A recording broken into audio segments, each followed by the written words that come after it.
we would shake the foundations of evolutionary theory because, of course, the dinosaurs are supposed to have been extinct long before the hominids, and that's humans, arrived on the scene. He said if we could find evidence that humans and dinosaurs lived together, now watch this, guys. This is as technologically savvy as I get.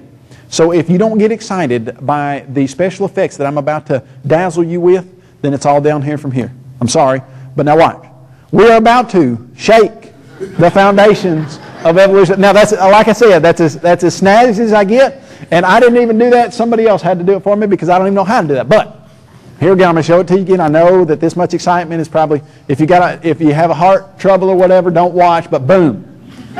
We're going to shake the foundations of evolutionary theory. Notice that that's what this guy said. Philip Kitcher writes a book called Abusing Science, talks about creationism being wacko, but he says, really, if you could show that humans and dinosaurs live together, that would blow the whole theory of evolution out of the water. Why do we spend 2 hours on dinosaurs? Because if we could show one point, that humans and dinosaurs live together, we really, honestly, would destroy the entire theory of evolution. And we can do it. And that's what we're going to do. Now, I put this slide up here for this reason. I was talking to, I'm going to say about 100, I think it actually was about 150 kindergartners through 3rd graders. And I had tried to bring this material down to their level and talk to them for about 35, 40 minutes. And I had showed them the truth that humans and dinosaurs live together. I showed them about the Bible evidence, the historical evidence, the scientific evidence. Boy, I'd laid it out. And so just to see what a great job I had done, I was going to ask them a question that I knew they would all answer correctly. I was going to ask them, did humans and dinosaurs live together? Now, after presenting all the material that I'm about to show you, I knew that they would all know the answer to that, and the answer is yes. And I expected in unison all of their little heads to nod yes. And I said, all right, guys, did dinosaurs and humans live together? And they said, I said, what? I said, I just spent 35 minutes telling you all this evidence about dinosaurs and humans living together. Why in the world would you say they didn't? One little kid raised his hand. I said, yes, please tell me why. He said, you put up a slide that said no human being's ever seen a live dinosaur. I said, that's it. I said, from now on, when I put up the slide that said no human being's ever seen a live dinosaur, there's going to be a big, fat, red wrong on that slide so that no one thinks that this is my position. Do you understand that that is a wrong statement? Well, I hope that you're going to understand that as we continue on. That's Eric Lyons. He's standing by the Natural Bridges National Monument. Now, let me ask you a question before we get going. If you lived before a camera and you wanted to preserve the memory of a creature that you had seen, how would you go about doing that? Couldn't take a picture of it. If you drew it on a piece of paper or something like papyrus, like what the early New Testament manuscripts are on, lots of times that papyrus might disintegrate, or I'm looking for another word like disintegrate and I'm not coming up with one, so we'll just use disintegrate. How would you do that? Well, let's say you went to the Blanding, Utah Natural Bridges National Monument. This is the 3rd largest natural bridge in the world, the Kachina Natural Bridge. You can't see me because I'm in the shadow of the bridge, but I'm standing right down here somewhere. I'm probably right about there. About 10 feet up on the Kachina Natural Bridge cliff, there are some carvings from the Anasazi Indians. The Anasazi Indians had a very special way of carving things. It looked like they took a hammer and a chisel and they would outline whatever it was they were carving, like let's say this human figurine, they'd outline that. And then this white coloration is hundreds of tiny little chisel marks, so that if you were to run your hand over it, it would feel very bumpy because there would just be little chisel marks. And over these is a desert varnish. What I mean by that is, over years and years of these being chipped into the cliff, they get worn down so that they're smooth, and then dust and stuff builds up over them so that you can't fake them. It's impossible to fake Anasazi Indian art from what anybody can tell. You can date them to about 500 years ago, some of them even before that, and they have figures of all kinds of different things. Like a human figurine, this is an ibex. Ibex is a goat with long horns that protrude out of its head. Now, of course, we didn't really go to see the human figurine and the goat. We went to see a figure that is carved in the Kachina Natural Bridge that has gotten the attention of the evolutionary rock art specialist that looks just like this. Now, I've outlined it for you, of course, so that you can see the outline better. But if I were to ask you, what does that look like, what would you tell me? It looks just like one. Doesn't look anything like a horse. Doesn't look anything like an alligator. There's no other creature that matches the description of this carving any better than a dinosaur.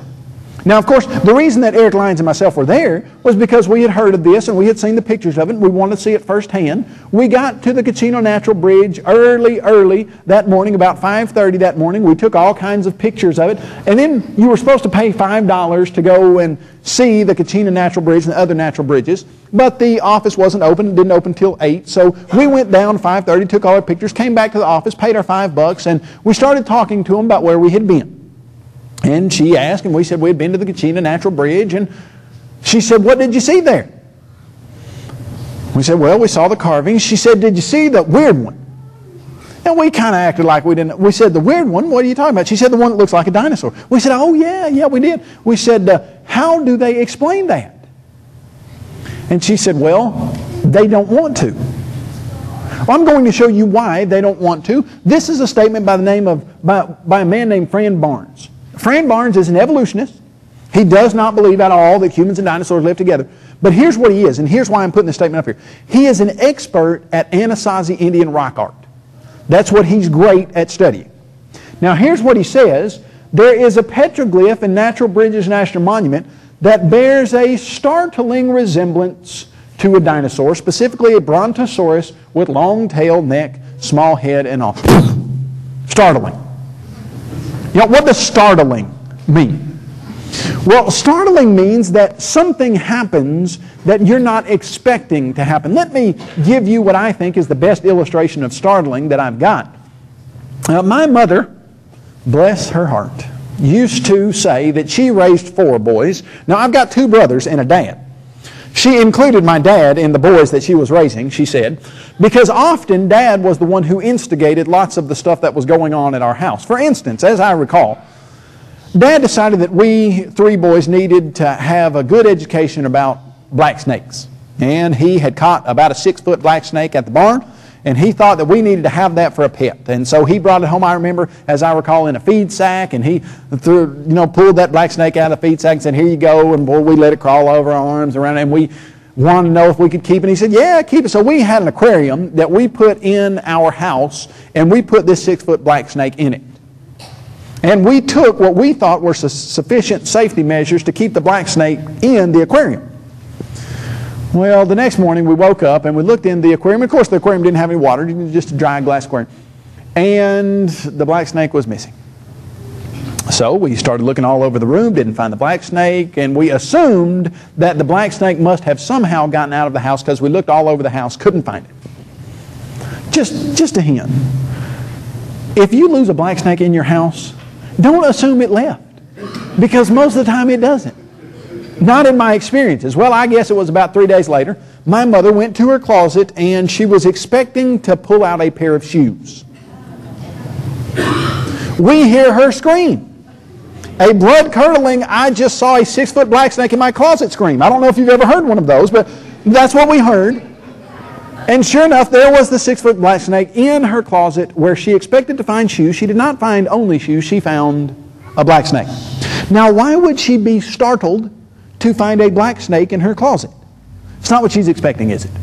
She's expecting shoes. That's all she's expecting. She finds a black snake. Now, if you're an evolutionist and you're studying Anasazi Indian rock art, and the rock art is dated from 500 AD to 1500 AD, and you see a carving that matches a dinosaur perfectly, and we didn't start digging up dinosaur bones until 1822, 350 years almost after the last Anasazi Indian made any kind of carving, then you are startled.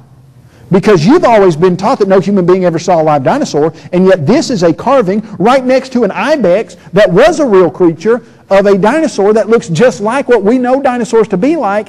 And let me show you what this man said. Dennis Slifer, another evolutionist, said, one of the most curious designs is a petroglyph